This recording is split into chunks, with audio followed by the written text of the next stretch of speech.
Donc, ici, en fait, quand il dit Billahi da'wat al-mashahidi kulliha, ce qu'on pourrait comprendre, c'est que dans le mashahid kulliha, le mashahid, le mashahid, les situations, les circonstances dans lesquelles ils se trouvent, les sa'irun, toujours, ils sont liés à Allah Azza wa Jal.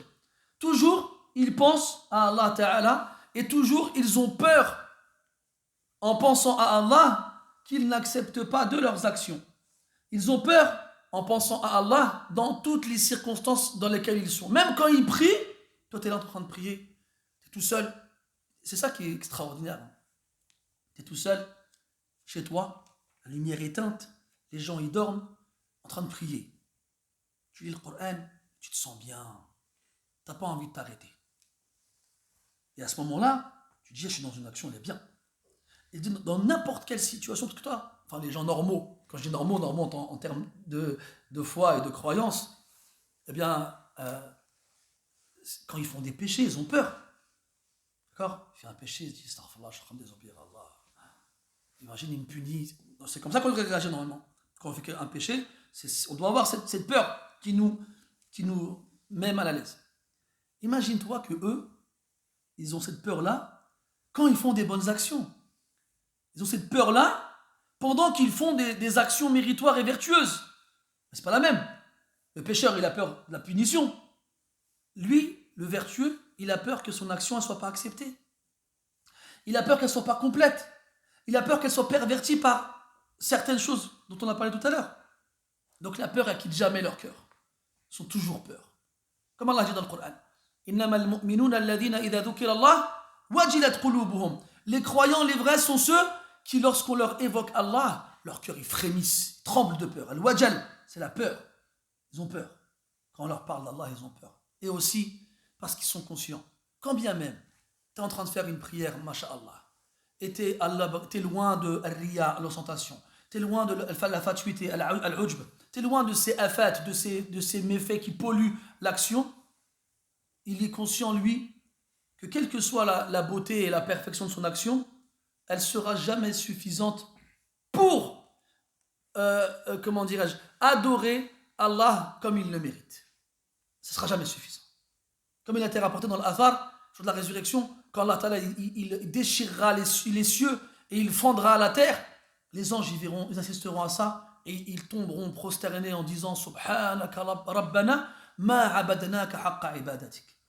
Ils diront, oh Seigneur, que tu sois sanctifié, nous ne t'avons pas adoré comme tu devais l'être. Les anges, qui depuis qu'ils ont été créés, ne passent leur temps qu'à l'adorer.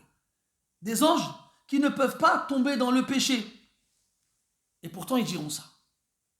Et même si tu passes ta vie entière prosternée à glorifier Allah et à le sanctifier, sans jamais faire le moindre péché, ce ne serait pas suffisant pour que tu crois que ton adoration mérite cela. Bon, la fin de la phrase est un peu fatiguée, tu as compris où je voulais en venir. Al-Muhim, donc c'est dans ce sens-là qu'il faut comprendre sa parole. Al-Ri'aya, fais attention. Et aussi, Ibn al-Qayyim, rahimahullah ta'ala, il a une belle parole dans ce sens-là, dans Al-Jawab al-Kafi, liman sa'ala 'ani ad-dawa' al-shafi, plus connu sous le nom de Ad-Da wa Ad-Dawa.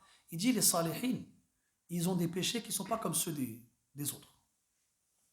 Et en général, les salihin, les péchés qu'ils font, ils les font avec leur langue et ils les font avec leur cœur. Et en général, ces péchés-là, ils sont liés les uns aux autres. Parce que comme ils sont, entre guillemets, au-dessus, je dis bien entre guillemets, des autres de par leur salah, et quand on parle de salah, de vertu, c'est dans les adorations. C'est des gens qui font leurs obligations et qui délaissent les interdits. Ils se comparent à ceux qui ont des négligences dans les obligations et qui font des actes interdits. Qu'est-ce qui se passe? Eh bien, si on se laisse aller en tant qu'humain, c'est des choses qu'on a en nous, on a tendance à se sentir au-dessus d'eux, meilleur qu'eux, supérieur à eux. Et là, comme on les voit en dessous de nous, on a l'impression qu'ils valent rien. Alors on parle sur eux, on les dénigre. On les dénigre.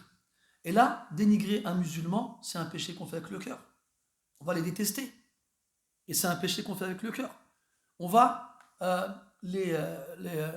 parler sur eux. On va estimer que leur honneur n'a plus de valeur. Et on va faire de la médisance. De toute façon, lui, vas-y, de toute façon, lui. Comme s'il valait rien. Ya akhi, innamal a'malu bil khawatim. N'oublie jamais ça. Quand tu vois quelqu'un autour de toi qui a l'air d'être loin, n'oublie jamais que ce qui compte, c'est comment toi et lui vous allez finir. Pas maintenant au moment où tu le regardes. Après, il y a les jugements en rapport avec notre législation par rapport au manque dans les obligations et les interdits accomplis. Oui, là, on les appliquera. Si, bien sûr, on est attitré pour ça. Là, en termes de jugement de l'individu en lui-même, et surtout dans son devenir, yak, thumma yak. Prends garde à cela. Et ne dénigre jamais quelqu'un parce qu'il a fait un péché.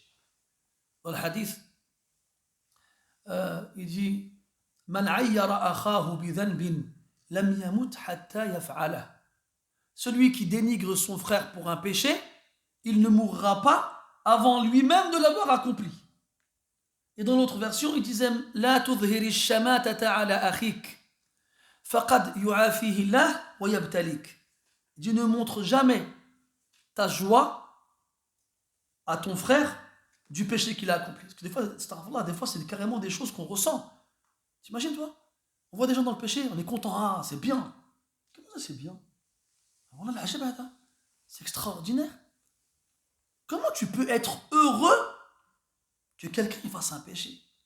À ce point-là, tu te sens au-dessus des autres et tu les détestes. Il est aimer pour son frère ce qu'on aime pour soi-même et détester pour son frère ce qu'on déteste pour soi-même. Où c'est parti ça? Donc tu ne dois pas réagir ainsi. La shamata, c'est d'être heureux quand il arrive un mal à quelqu'un. Ça, shamata. Et ça, en général, ça n'arrive que de la part d'un ennemi. C'est pour ça que le prophète dit sallallahu alayhi wa sallam wa a'udhu bika min shamatati al-a'da. Il a précisé que shamata, ça vient de l'a'da des ennemis. Comment on dit au bled de shamata, on dit? C'est ce mot-là. Bon, peut-être qu'on n'emploie pas dans le même sens, mais le sens de base en arabe, c'est al-farhatu bima yusibu ghayraka ou bima yusibu ghayraka min ash-sharr. C'est ça, être heureux quand un mal touche quelqu'un d'autre. Et en général, tu n'es heureux quand un mal touche quelqu'un que si c'est ton ennemi. Et c'est un musulman comme toi, il n'est pas censé être ton ennemi, lui. Il est dans le péché, il est éprouvé, aide-le, tends-lui la main. Ah main, tu le dénigres et l'humilies et le détestes, là, et tu es carrément content parce qu'il est dans le péché, ne crois pas que tu finiras bien. Il a dit là, il est probable qu'Allah l'épargne de ce mal qui t'a rendu heureux, et il t'éprouvera avec ce mal-là. Et les salafs, ils disaient des phrases dans ce genre-là. Ils disaient, si jamais je me moque de quelqu'un qui copule avec une chienne, je craindrais moi aussi d'en faire autant. T'imagines? Ils avaient des paroles fortes. Ils prenaient des exemples forts pour calmer les gens et les éduquer. C'est pas tu vois quelqu'un dans le péché, tu te dis, regarde, moi je suis meilleur que lui. Tu sais pas tu vas finir comment, tu sais pas tu vas finir comment. وإن أحدكم لا يعمل بعمل أهل الجنة فيما يبدو للناس فيسبق عليه الكتاب فيعمل بعمل أهل النار فيدخلها وإن أحدكم لا يعمل بعمل أهل النار فيما يبدو للناس فيسبق عليه الكتاب فيعمل بعمل أهل الجنة فيدخلها. Dans le hadith d'Ibn Mas'ud radiyallahu anhu, encore une fois, l'un d'entre vous accomplit des actions des gens du paradis dans ce qui est apparent aux gens. Puis son destin le rattrape et il fait des actions des gens de l'enfer et il y rentre. Parce qu'il va finir sa vie avec ces actions-là. Et celui qui meurt sur une chose sera ressuscité dessus. Et les actes qui comptent seulement sont ceux avec lesquels tu clôtures cette vie d'ici-bas. Et à l'inverse, il y a des gens qui font des gens de l'enfer, des actions des gens de l'enfer, dans ce qui est visible aux gens, puis le destin les rattrape. C'est-à-dire qu'Allah il a écrit qu'ils mourraient sur des actions des gens du paradis, et ils y entrent. Tu sais pas, tu vas finir comment? Soufiane al-Thawri, il pleurait, il ne comprenait pas, pourquoi il pleure autant lui? Il me dit, pourquoi tu pleures autant? Est-ce que tu as peur des péchés? Et il regardait comme ça, il prenait une qabda de la terre, il disait, et les péchés pour moi c'est aussi insignifiant que ça. Il prenait du sable comme ça, il le laissait tomber. Il dit, lakin akhsha an yuslaba minni at-tawhid qabla al-mamat. Dis-moi ce que j'ai peur, c'est qu'on me retire le tawhid avant que je ne meure. C'est de ça que j'ai peur. C'est de ça qu'ils avaient peur. C'est de vivre une vie et mourir sur une fin différente. Ne te crois jamais à l'abri. Ne se sent à l'abri de la ruse d'Allah que les gens vouent à la perte. Que les gens vouent à la perte. Et donc, quelles que soient tes circonstances, même si, alhamdulillah, ta foi elle est élevée, même si tu as une relation avec Allah qui est entretenue, même si tu as des efforts dans les adorations, même si tu t'éloignes des péchés au maximum, continue à garder en tête qu'Allah Ta'ala, les cœurs des fils d'Adam sont entre deux de ses doigts, il les retourne comme il le veut. Et souviens-toi que le prophète sallallahu alayhi wa sallam, la vocation qu'il faisait le plus, entre autres parmi celles qu'il faisait le plus, Ya muqallib al-qulub thabit qalbi ala dinik. Il demandait à Allah de renforcer son cœur sur sa religion.